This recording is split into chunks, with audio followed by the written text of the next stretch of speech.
Dunia, terutamanya negara Islam, dikejutkan dengan satu lagi negara Arab berpaling tadah Dunia perjanjian terhadap ini isu Palestin. mendapat kritikan daripada negara Islam dan juga ada negara Islam yang menyokong mereka dalam perjanjian الشعب ini. الفلسطيني ولأمتنا العربية والإسلامية يوم الذلة والمهانة Quran, لحكام maknanya dia apa yang mereka melakukan ini adalah satu perkara yang tidak bijak.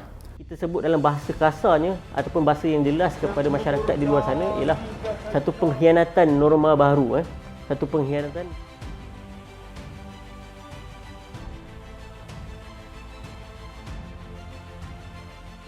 Jadi tuan-tuan dan puan sekalian, kita lihat bagaimanakah perancangan Yahudi yang begitu lama untuk merebut disebut sebagai Baitul Maqdis dan juga kawasan di sekitarnya. Di zaman Rasulullah disebut sebagai bumi Syam ataupun Ardu Syam. Jadi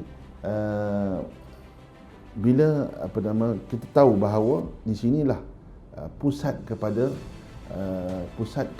kekuasaan dunia, kan?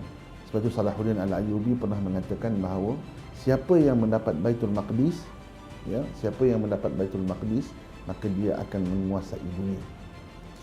Sebab itu kita lihat sepanjang zaman kuasa-kuasa besar yang pernah menguasai Baitul Maqdis, antaranya Islam, pernah menguasai Baitul Maqdis bermula daripada zaman Sayyidina Umar sampailah zaman sebelum British, maka mereka adalah kuasa besar dunia.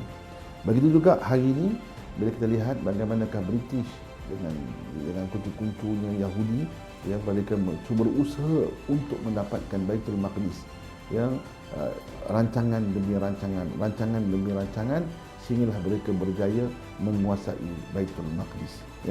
Baik, jadi bila kita menyebut tentang normalisasi pada hari ini, Yahudi pada hari ini apabila mereka menguasai Baitul Maqdis pada tahun 1948, kemudian 1967, sehingga mereka menguasai Baitul Maqdis, terdapat permusuhan di kalangan umat Islam yang berada di sekitarnya, di Mesir, di Arab Saudi, di Syria. Jadi kawasan-kawasan di sekitar Israel itu atau di sekitar Palestin itu adalah umat Islam. Jadi mereka berusaha memikirkan bagaimana untuk nak menjadikan negeri-negeri di sekitarnya itu dapat berdamai dengan Israel. Dan baru-baru ini kita lihat bagaimanakah UAE telah pun memeterai perjanjian damai dengan Israel. Ini dinamakan sebagai satu normalisasi. Mereka berusaha sikit demi sikit bagi untuk menggadaikan mauqif pendirian umat Islam yang berada di sekitar Baitul Maqdis supaya luntur dan juga dapat berdamai dengan Israel. Kita kena lihat bahawa perjanjian perdamaian dengan Israel ini sebenarnya bukan baru. Sebenarnya ianya telah pun dirakamkan oleh Allah Subhanahu wa taala dalam Al-Quran. Bagaimanakah Al-Quran menceritakan Yahudi ini tidak akan berjaya memeterai ataupun tidak akan berjaya menunaikan segala perjanjian mereka. Bahkan mereka sering kali melakukan pembatalan perjanjian mereka, kan? Ini disebut dalam Al-Quran dalam surah dalam surah Al-Maidah maksud saya, a'udzubillahi minasyaitonir rajim, fabima naqdihim mitsaqahum la'annahum wa ja'alna qulubahum qasiyah yuharrifuna al-kalima an mawadhi'ihi. Maka disebabkan mereka mencabuli perjanjian setia mereka, kami laknat mereka, kata Allah, dan kami jadikan hati mereka keras membatu, tidak mahu menerima kebenaran. Mereka sentiasa mengubah kalimat-kalimat Allah daripada tempatnya yang sebenar.